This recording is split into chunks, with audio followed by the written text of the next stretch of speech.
నుంచి Yeah, go. You just get out of my studio.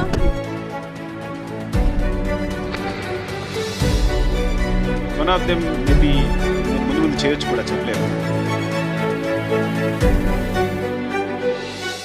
నమస్తే folks, welcome to my channel. Folks, గెలుపు వెనుక పరిగెత్తడం మాని ప్రయత్నం వెనుక పరిగెత్తు, అప్పుడే గెలుపు నీ వెంటే వస్తుంది. అసలు నేను ఈ మాట చెప్పడానికి గల కారణం న్యూస్ రీడర్ దేవి నాగవల్లి. టీవీ9 ఛానల్లో రిపోర్టర్గా, న్యూస్ రీడర్గా ఎంతో గుర్తింపు పొందిన వారిలో దేవి నాగవల్లి కూడా ఒకరు. తను ఏ విషయంలోనైనా ఎదుటి వారిని ముక్కుసూటిగా ప్రశ్నిస్తూ తనకి తోచినట్లు మాట్లాడుతూ పలు సందర్భాల్లో వివాదాల్లో కూడా నిలిచింది. అలా 17 సంవత్సరాలు జర్నలిస్టుగా అనుభవం పొందిన ఈమె తాజాగా టీవీ9కి పూర్తిగా గుడ్ బై చెప్పేసింది. ఇక ఈ క్రమంలోనే తోటి రిపోర్టర్స్ అందరూ ఈమెకి ఫేర్వెల్ పార్టీనివ్వగా అందుకు సంబంధించిన ఫోటోలని దేవి నాగవల్లి షేర్ చేస్తూ తను మీడియాలో జీరో నుండి మొదలుపెట్టి ఇప్పుడు ఇంత స్థాయికి వచ్చిందని, ఇకపైన తను అడుగు పెట్టబోయే మరో రంగంలో కూడా జీరో స్థాయి నుండి ఉన్నత స్థాయికి చేరుకుంటుందని, అప్పటి వరకు తను మీడియాకి, సోషల్ మీడియాకి కూడా దూరంగా ఉంటానని దేవి నాగవల్లి వెల్లడించింది. అసలు దేవి హఠాత్తుగా న్యూస్ రీడర్ కెరియర్కి ఎందుకు ఫుల్ స్టాప్ పెట్టింది? డైరెక్టర్ సుకుమార్కి దేవికి ఉన్న సంబంధం ఏంటి? తన భర్తతో ఎందుకు విడాకులు తీసుకొని విడిపోయింది? దేవి నాగవల్లికి దాసర్ నారాయణరావు గారితో ఉన్న అనుబంధం ఏంటి అని నమ్మలేని నిజాల్ని ఈ వీడియోలో చెప్పడానికి నేను ప్రయత్నిస్తాను. మీరు మాత్రం ఈ వీడియోని పూర్తిగా చూడండి. దేవి నాగవల్లి అలియాస్ దేవి. ఈమె 1986 జూలై 12న ఆంధ్రప్రదేశ్లోని రాజమండ్రిలో ఒక మధ్యతరగతి కుటుంబంలో జన్మించింది. తండ్రి రామకృష్ణ, తల్లి సత్యవతి. ఈమెకి శ్రీకాంత్ అనే అన్న, నరేష్ అనే తమ్ముడు కూడా ఉన్నారు. ఇక ఈమె తండ్రి ఒక ప్రైవేట్ కంపెనీలో పనిచేస్తూ కుటుంబాన్ని పోషిస్తే తల్లి హౌస్ వైఫ్ గా ఉండేది. అలా దేవి తన స్కూలింగ్ ని రాజమండ్రిలోని గవర్నమెంట్ గర్ల్స్ హై స్కూల్లో చదివింది. చదువుల్లో చురుగ్గా ఉన్న దేవికి చిన్నప్పటి నుండి ఫిలిం డైరెక్టర్ అవ్వాలని కలలు కంటూ ఉండేది. ఎందుకంటే దాసరి గారు ఈమెకి దగ్గర బంధువు అవ్వడం, డైరెక్టర్ కి దొరికే మర్యాదలు, సంపాదించే డబ్బుని చూసి పెద్దయ్యాక తను కూడా డైరెక్టర్ అవ్వాలని డిసైడ్ అయినా తల్లిదండ్రులు మాత్రం ఈమెకి సపోర్ట్ చేసేవారు కాదు. దీంతో దేవికి వేరే దారి లేక తన చదువులపై కాన్సన్ట్రేట్ చేసింది. అలా ఇంటర్ ని పూర్తి చేసి తన బీకామ్ డిగ్రీని రాజమండ్రిలోని కేఆర్సి ఉమెన్ కాలేజీలో చదివింది. ఇక ఇదిలా ఉంటే 2004లో టీవీ9 ఛానల్ స్టార్ట్ అవ్వగా అందులోని న్యూస్ రీడర్స్ కి జనాల్లో దొరికే ఆదరణని చూసిన దేవి జర్నలిస్ట్ అవ్వాలని డిసైడ్ అయింది. కానీ అదే సమయంలో తన తండ్రికి అప్పుల బాధలు ఎక్కువై ఆరోగ్యం క్షీణించి మరణించడం, అందుకు తోడు తన అన్నకి సరైన జాబ్ కూడా లేకపోవడంతో తనే ఫ్యామిలీ కోసం ఏదైనా చేయాలనుకునేది. ఇక అలా తన డిగ్రీ పూర్తవగానే హైదరాబాద్లోని పొట్టి శ్రీరాములు యూనివర్సిటీలో మాస్ కమ్యూనికేషన్ అండ్ జర్నలిజంలో 1 year కోర్సుని పూర్తి చేసి టీవీ9 ఛానల్లో న్యూస్ రీడర్ కోసం ఆడిషన్ ని పెట్టారని తెలుసుకొని దేవి అందులో పాల్గొనడం జరిగింది. ఇక ఆ సమయంలో టీవీ9 ఎడిటర్ గా ఉన్న రజనీకాంత్ కి దేవి రిపోర్టింగ్ స్టైల్ నచ్చి 2007లో తనని సెలెక్ట్ చేశాడు. అలా జర్నలిస్ట్ గా తన కెరియర్ ని స్టార్ట్ చేసిన దేవి హాస్టల్లో ఉంటూ వచ్చిన శాలరీలో కొంతవరకు ఇంటికి పంపుతూ కుటుంబానికి చేదోడు వాదోడుగా ఉండేది.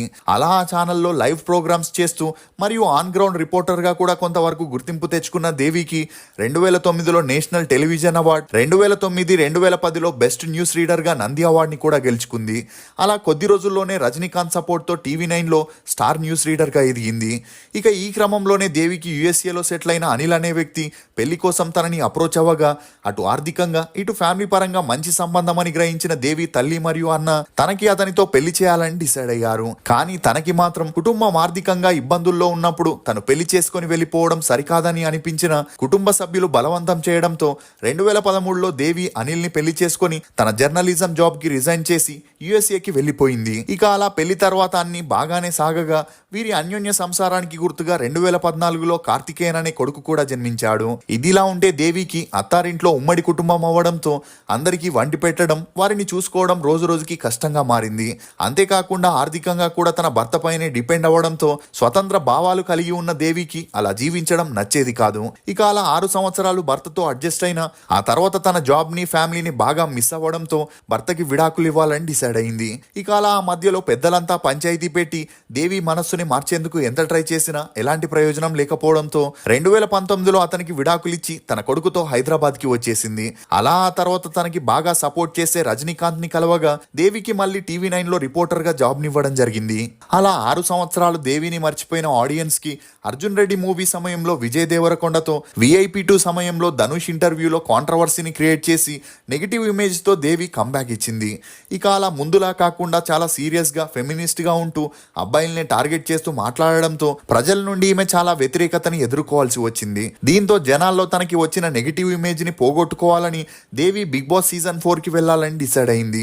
ఇదిలా ఉంటే అప్పటి వరకు దేవికి పెళ్లై విడాకులైన సంగతి TV9 టీమ్ కి మాత్రమే తెలిసి ఉండేది. అలా 2020లో బిగ్ బాస్ సీజన్ 4 లో పాల్గొనగా మొదట్లో దేవి ఆ షోలో బాగా ఆడుతూ అందరితో సరదాగా ఉన్నప్పటికీ ఒక స్టేజ్ లో తన తోటి కంటెస్టెంట్స్ లో కొంతమంది ఈమెను ఫ్లర్ట్ చేయడం మొదలెట్టారు.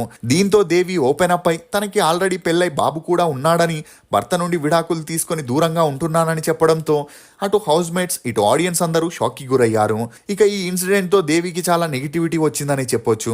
ఎందుకంటే న్యూస్ రీడర్ గా సమాజంలో జరిగే తప్పుల్ని ఎత్తి చూపే దేవి తన భర్త నుండి విడాకులు తీసుకొని సమాజానికి ఏం చెప్పేందుకు వస్తుందనే వార్తలు కూడా వినిపించాయి. దీంతో జనాల నుండి దేవికి సపోర్ట్ దొరకక 3వ వారంలోనే హౌస్ నుండి బయటికి వచ్చేసింది. అలా హౌస్ నుండి బయటికి వచ్చాక యథావిధిగా VIPs తో ఇంటర్వ్యూస్, సెలబ్రిటీస్ తో చిట్ చాట్, అన్వేషణ, ఖబర్దార్ అనే ప్రోగ్రామ్స్ చేస్తున్నప్పటికీ తనకి వచ్చే శాలరీ సరిపోకపోవడం మరియు ఒక స్టేజ్ లో ఆ జాబ్ కూడా బోర్ కొట్టడంతో ఏదైనా కొత్తగా చేయాలనుకునేది. అలా తన చిన్న నాటకాలని నెరవేర్చుకోవాలని బిగ్ బాస్ లో తనకి క్లోజ్ ఫ్రెండ్ అయిన హర్యానా గ్లోరీతో 8901 అనే షార్ట్ ఫిల్మ్ ని ప్లాన్ చేసి అందులో తనే డైరెక్టర్ గా, ప్రొడ్యూసర్ గా, రైటర్ గా చేయగా ఆ షార్ట్ ఫిల్మ్ కి కొంతవరకు ఆదరణ దొరికింది.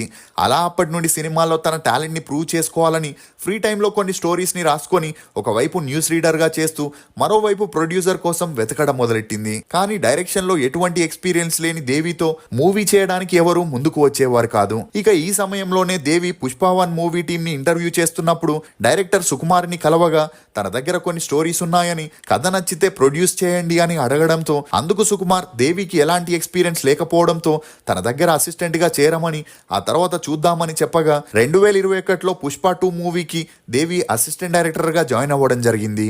అలా ఒకసారి దేవి బర్త్డేని సుకుమార్ మూవీ సెట్ లో సెలబ్రేట్ చేయడం, ఆ పిక్స్ ని తన సోషల్ మీడియాలో అప్లోడ్ చేయడంతో అవి చూసిన నెటిజన్లు ఏదో షూట్ విషయంపై వెళ్ళుంటుందని అందరూ లైట్ తీసుకున్నారు.